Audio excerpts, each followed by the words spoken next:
Student, welcome to ASP Camber. आज हम BSc first semester की सेकेंड लेक्चर में है।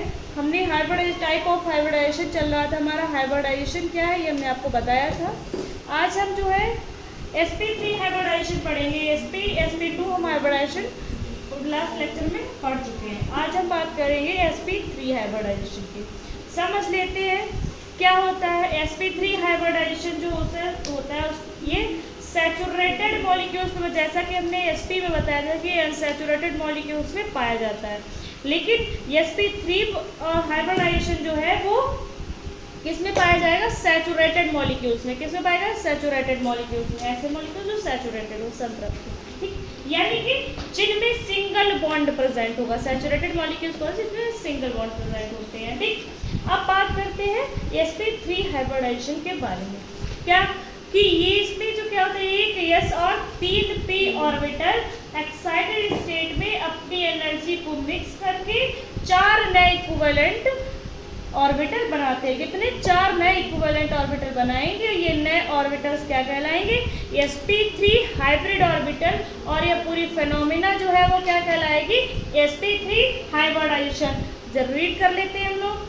In this 1s and 3p orbital in the excited state are mixed their energy and form 4 new equivalent orbitals. These new orbitals are known as sp3 hybrid orbital and this phenomena is known as hybridization। ठीक है, ये phenomena क्या कहलाएगी?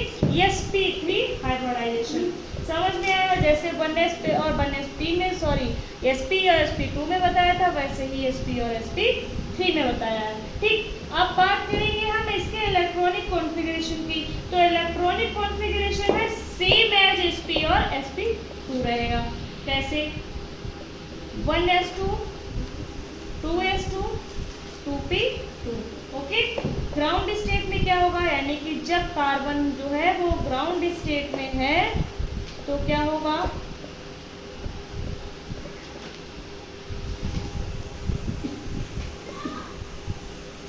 ठीक है, carbon जब excited state में होगा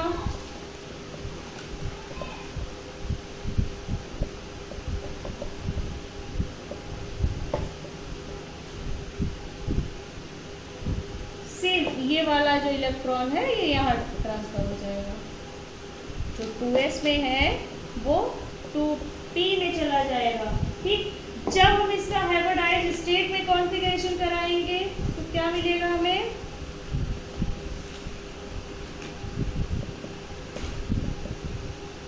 वन s2 2sp3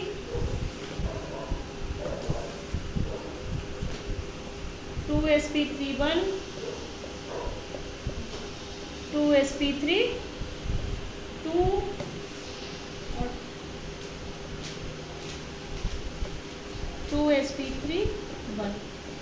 समझ में आया? 1s2 तो हम जो का त्यों लिख देंगे। 2s जो है वो हमारे 2p से मैच कर रहा है, इसका एक इलेक्ट्रॉन 2p में जा रहा है, तो यहाँ पे 2sp3 और यहाँ पर देखिए p में एक इलेक्ट्रॉन है, यहाँ पे लिख दिया गया। इस p में एक इलेक्ट्रॉन है, यहाँ लिख दिया गया। इस p में एक इलेक्ट्रॉन है, ये हमने यहाँ लिख दिया। एनर्जी लेवल डायग्राम जब करेंगे तो क्या मिलेगा हमें? नोट कर लीजिए, आगे बढ़ते हैं।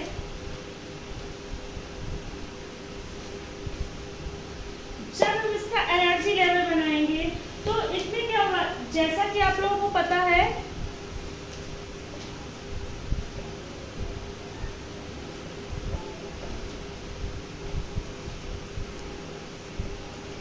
ये आपके 1s का हो गया, ये आपके 2s का हो गया, ये आपके 2p का हो गया। 2p में इसमें एक इलेक्ट्रॉन है, एक इसमें इलेक्ट्रॉन है, px में है, एक py में है, pz वैकेंट है, ठीक। pz वैकेंट है तभी हमारा जो है 2s वाला यहाँ पहुँच जाएगा। जब हमारा ये इलेक्ट्रॉन यहाँ पहुँच जाएगा तो ये कुछ इस तरह से हो जाएगा एक्साइटेड स्टेट में, यानी कि ये इलेक्ट्रॉन यहाँ से हट जाएगा, ठीक। इतना समझ में आया? यानी कि px py pz में। अब जब हम हाइब्रिडाइज्ड स्टेट में पहुंचेंगे, जैसा हमने आपको बताया था कि इसमें क्या होगा? sp3। जब sp3 करेंगे तो देखिए क्या होगा? ये तो आपका sp3 है, इसमें कितने हमारे थे? एक हमने आपको दिखाया था 2sp3 एक दिखाया था 2sp3 1, 2sp3 1 एंड 2sp3 1। कितने दिखाए हमने आपको यहाँ पर? 4 दिखाए हैं कि sp3 में कितने ऑर्बिटल बनाएंगे? 4। यहाँ पे हम 4 बना लेते हैं, 1 2 3 4। ठीक है, इसको हमने एक कर दिया। अब हमें पता है कि 1s में हमारे 2 इलेक्ट्रॉन है। कितने हैं? 2 इलेक्ट्रॉन्स है जो हम यहाँ पर फिल कर देंगे। sp3 की बात करेंगे तो यहाँ पर सभी में एक एक इलेक्ट्रॉन है, सभी में एक एक इलेक्ट्रॉन मौजूद है, वो हम लिख देंगे यहाँ पर। ठीक, ये तो था इसका हमारा हाइब्रिडाइजेशन का एनर्जी लेवल डायग्राम। अब हम बात करेंगे shape of sp3 hybrid orbital. Hybrid orbital की शेप क्या होती है? इम्पॉर्टेंट है। हाइब्रिडाइजेशन इनऑर्गेनिक ऑर्गेनिक दोनों में ही है, तो ऑर्गेनिक में इनऑर्गेनिक में अगर आएगा तो ऑर्गेनिक में नहीं आएगा, लेकिन अगर और इनऑर्गेनिक में नहीं आता है तो ऑर्गेनिक में ज़रूर आएगा। यानी कि मेजर वालों को तो पढ़ना ही पढ़ना है, माइनर वालों को भी ये पढ़ना है।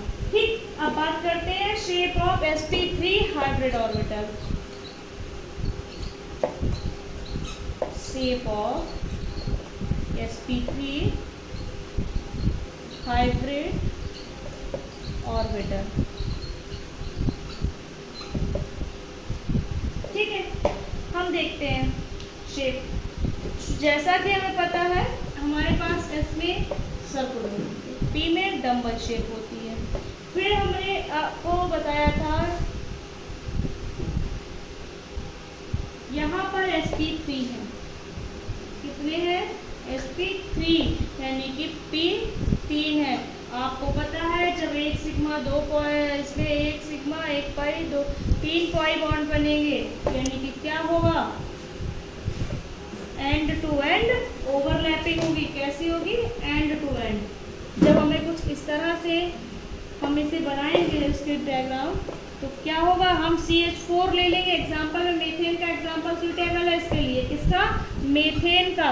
देखिए कार्बन को जो ये हैं आपके sp इलेक्ट्रॉन्स घिरे हुए, इनमें क्या होता है? चूंकि सैचुरेटेड है तो इनमें सिंगल बॉन्ड प्रेजेंट होगा। सिंगल बॉन्ड प्रेजेंट होने के साथ एंड टू एंड ओवरलैपिंग करेंगे, तो इनके बिटवीन जो एंगल बनेगा वो क्या कितना होगा? 109 डिग्री 28 मिनट। याद रखिएगा हाइब्रिडाइजेशन sp3 हाइब्रिडाइजेशन का एंगल क्या होता है? 109 डिग्री 28 मिनट। और इसकी स्ट्रक्चर कैसी होती है? टेट्राहेड्रल। याद रखिएगा इसकी स्ट्रक्चर जो है टेट्राहेड्रल, कुछ हमें इस तरह से मिलेगी। ठीक है, ये हमारा कंप्लीट हुआ आज हाइब्रिडाइजेशन। अब बात करेंगे हम लोग बॉन्ड लेंथ की। क्या बात करेंगे? बॉन्ड लेंथ क्या होती है? बॉन्ड लेंथ,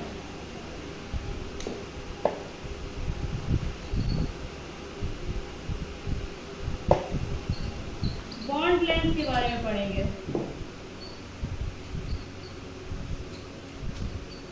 बॉन्ड लेंथ क्या होती है? बंध लंबाई जान बताते हैं आपको। The distance between the centre of two nuclei is called bond length. यानी कि दो एटॉमिक न्यूक्लियाई के बीच जो डिस्टेंस होती है वो क्या कहलाती है? Bond length. वो क्या कहलाएगी? बॉन्ड लेंथ कहलाएगी। ठीक है,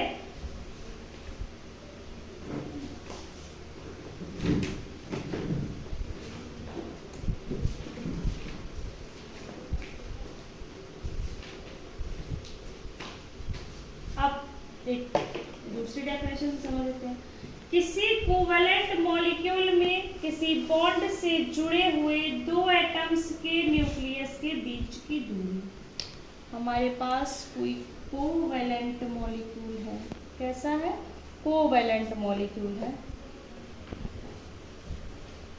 सपोज कर लेते हैं कुछ इस तरह से, ये जो है आपस में जुड़े हुए हैं। ये हमारा कोई कोवैलेंट मॉलिक्यूल है। इसमें क्या होगा? किसी बॉन्ड से जुड़े हुए दो एटम के न्यूक्लियस के बीच की डिस्टेंस, ये मान लिया हमने A है, ये मान लिया हमने B है।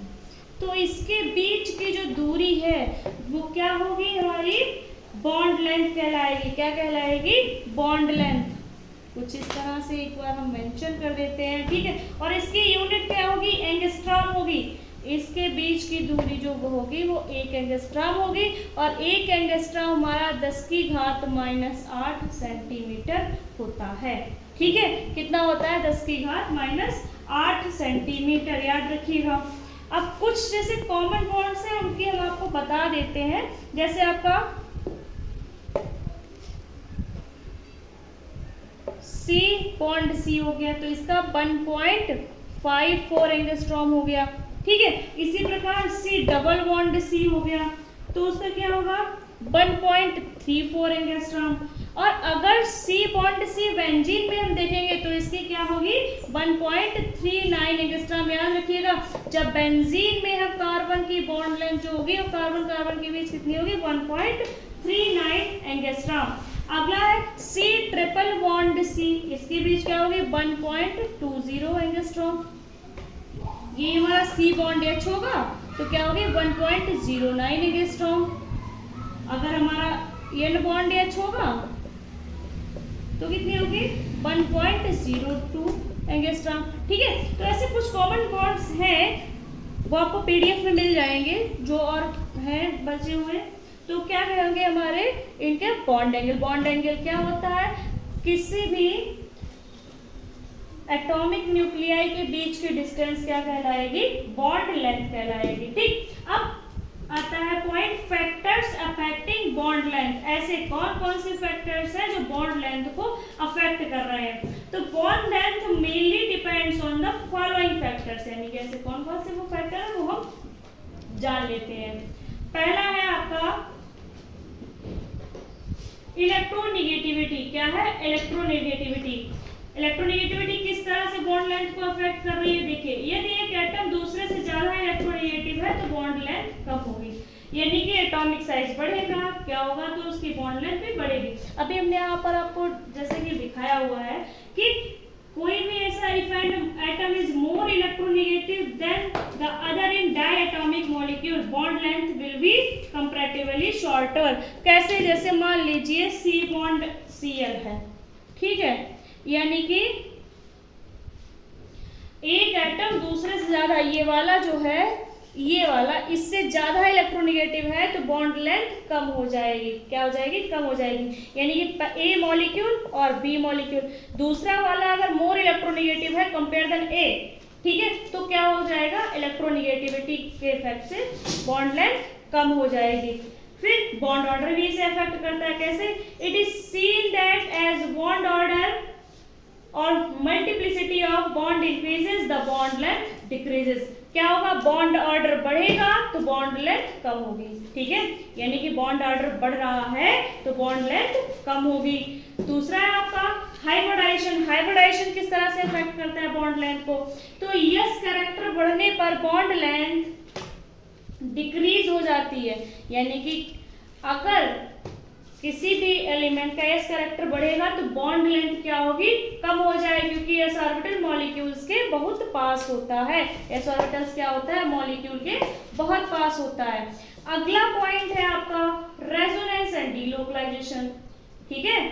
बॉन्ड लेंथ को जो है रेजोनेंस भी अफेक्ट करता है। क्या अफेक्ट करता है? रेजोनेंस और डीलोकलाइजेशन, यानी कि आपके बॉन्ड्स का डीलोकलाइज करना, आपके इलेक्ट्रॉन्स का डीलोकलाइज करना भी किसे अफेक्ट करेगा? बॉन्ड लेंथ को, ठीक है। तो बॉन्ड लेंथ में कौन कौन से फैक्टर्स अफेक्ट कर रहे हैं? पहला तो है इलेक्ट्रोनेगेटिविटी, दूसरा है बॉन्ड ऑर्डर, तीसरा है हाइब्रिडाइजेशन,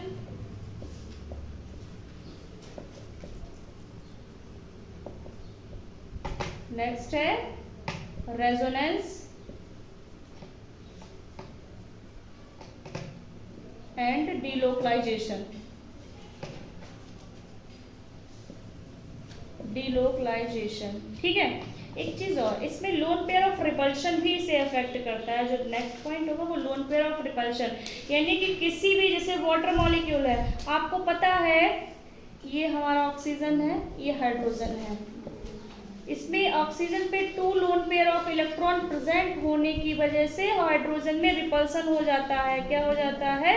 रिपल्सन हो जाता है। रिपल्सन जब हो जाएगा तो क्या होगा? इनके बॉन्ड लेंथ बढ़ जाएगी। ठीक है, याद रखिएगा। तो एक पॉइंट ये भी है कि लोन पेयर और रिपल्सन, रिपल्सन लोन पेयर के कारण रिपल्सन बढ़ जाएगा और बॉन्ड लेंथ भी बढ़ जाती है। याद रखिएगा। बॉन्ड लेंथ हो गया है। नेक्स्ट लेक्चर में आपका बॉन्ड एनर्जी, बॉन्ड एंगल बताया जाएगा। और जिन बच्चों ने चैनल सब्सक्राइब नहीं किया, सब चैनल को सब्सक्राइब कर दें। बाकी जिनको पीडीएफ लेना है वो हमारा एप्लीकेशन ASV कैम्बर्ड इंस्टॉल कर सकते हैं।